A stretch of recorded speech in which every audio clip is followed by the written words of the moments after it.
Ako ay isang anak mahirap, lagi na lang akong nagsusumikap. Ang buhay ko'y walang sigla, puro na lang dusa. Paano na ngayon ang buhay ko?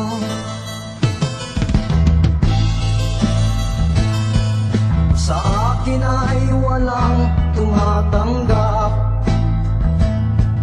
mababa raw ang aking pinag-aralan.